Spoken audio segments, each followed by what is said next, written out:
कार्तिक मास में यूं तो दीपदान का बहुत ही विशेष महत्व होता है और अगर आप उसमें भी आंवला दीपदान करते हैं तो वे सोने पे सुहागा होता है। आंवला दीपदान करने से स्वर्ण दान के बराबर आपको पुण्य की प्राप्ति होती है।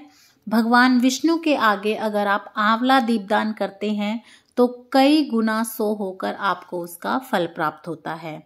आज की वीडियो में हम लोग देखेंगे कि हमें आंवला दीपदान कब, कहाँ और कैसे करने चाहिए। तो देखिए, आप कार्तिक मास की नौमी वाले दिन, एकादशी वाले दिन या फिर पूर्णिमा वाले दिन दीपदान कर सकते हैं आंवला से। तो चलिए मैं आपको बता देती हूँ। तो देखिए, साउथ में तो बहुत ज़्यादा इसका जो है ना चलन है, वहाँ पर तो बहुत ज़्यादा ही आंवले का दीपदान किया जाता है। लेकिन आप चाहें तो आप कहीं भी रहते हो, आप इसका जो है पुण्य उठा सकते हैं, पुण्य प्राप्त कर सकते हैं।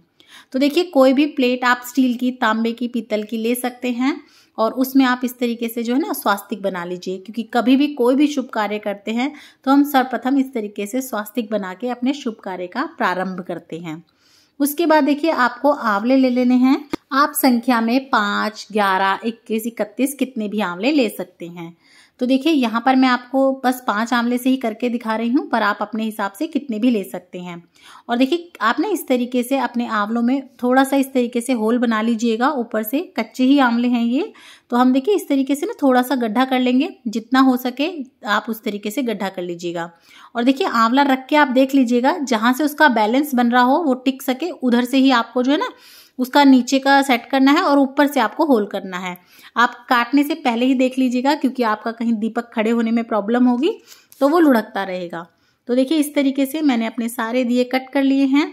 उसके बाद आप अपने सभी दियों पे इस तरीके से रोली से टिक्की कर लीजिएगा और आप इस तरीके से चंदन से भी तिलक कर लीजिएगा। अपने दियों को सुंदर सा आप सजा लीजिएगा। तो देखिए, यहाँ पर मैंने रोली और चंदन दोनों से तिलक कर लिया है हमारे दियों के ऊपर। आप अपनी प्लेट का भी अच्छे से पूजन कर लीजिएगा, उस पर भी अच्छे से तिलक लगा लीजिएगा ताकि देखने में भी अच्छी लगे। और देखिए, मैंने अच्छे से तिलक लगा लिया है और अब मैंने इसके अंदर देखिए अपनी बाती, खड़ी बाती बना के लगा ली है और देसी घी के दिए लगाए हैं मैंने। आप चाहें तो देसी घी के लगा सकते हैं या फिर आप चाहें तो तिल के भी लगा सकते हैं। उसके बाद देखिए, दियों को कभी भी ना खाली नहीं जलाया जाता, तो आप हल्का हल्का सा या तो उसमें चावल डाल सकते हैं या फिर तिल के दाने डाल सकते हैं। लेकिन अगर आप एकादशी वाले दिन जोड़ रहे हो तो फिर आप तिल ही डालिएगा। और अब ये देखिए, मैंने अपने सारे दिए प्रज्वलित कर लिए हैं। इस तरीके से आप अपने दीपक को प्रज्वलित कर लीजिएगा, दीपक का पूजन कर लीजिएगा और उसके बाद इस तरीके से थोड़ा सा जल का छींटा देते हुए हाथ फिरा के इस तरीके से अपने दिए को चुचकार लीजिएगा। और अगर आपके पास फूल हो तो फूल रखकर भी उनका पूजन कर सकते हैं आप। और अब देख लेते हैं कि ये दिए हम कहाँ कहाँ रख सकते हैं। तो देखिए, या तो आप इन दियों को जो है ना किसी मंदिर में दान करके आ सकते हैं, पीपल के नीचे कर सकते हैं, या फिर आप अपने घर के अंदर ही इनको दान कर सकते हैं। तो देखिए, सर्वप्रथम तो मैं भगवान विष्णु के आगे ही हमारा दिया दान करूंगी। तो देखिए, आप कभी भी दिए को नीचे मत रखिएगा। पहले आप थोड़ा सा जो है ना आसन दे दीजिएगा, या तो फूलों का, तिल का या फिर चावलों का। तो देखिए, मैंने थोड़े से तिल का आसन देते हुए साथ में फूल रख दिया है और एक मैंने अपने भगवान विष्णु के आगे दिया दान किया है, दीपदान, और एक मैंने किया है शिव जी के आगे, यानी कि शिवालय में। उसके बाद देखिए, तीसरा दिया मैंने दान किया है माता पथवारी के आगे। तो अगर आप भी कार्तिक नहाते हैं और पथवारी आपने बो रखी है तो आप एक दिया जो है ना पथवारी माता के आगे दीपदान कर सकते हैं, या फिर आप चाहें तो गंगा जमुना माता के नाम का किसी नदी में दान कर सकते हैं, या गंगा जल रखकर उस पे भी रख सकते हैं। तो देखिए, यहाँ पर एक मैंने पथवारी माता के आगे जो है आंवला दीपदान दिया है और एक हम दे देंगे हमारी तुलसा मैया के आगे। तो देखिए, मैंने पथवारी माता और तुलसा माता को साथ साथ ही विराजमान किया हुआ है, क्योंकि कार्तिक नहा रही हूं मैं भी।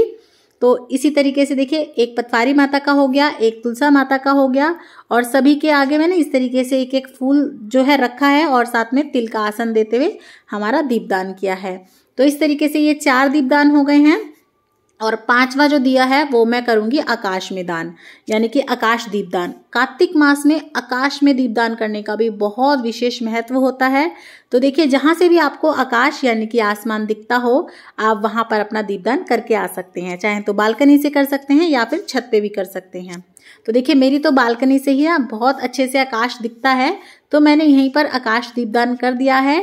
तो देखिए, इस तरीके से आप चाहें तो किसी विंडो में या फिर छत पर, कहीं भी जहां से भी खुला आसमान दिखता हो, आप वहां पे जो है ना दीपदान कर सकते हैं। और इस तरीके से अगर आप आंवला दीपदान करेंगे तो आपको स्वर्ण दान के बराबर का पुण्य प्राप्त होता है। और देखिए बाद में जब ये दिए संपूर्ण हो जाएंगे तो उसके बाद या तो आप इन सभी दियों को कहीं पे दान कर सकते हैं, गौ माता को खिला सकते हैं, या फिर इनको आप खुद भी स्वयं प्रसाद रूप में ग्रहण कर सकते हैं। तो अगर आपको वीडियो पसंद आई हो, मेरा चैनल अच्छा लग रहा हो तो लाइक, शेयर और सब्सक्राइब करना बिल्कुल भी ना भूलें। जय सिया राम।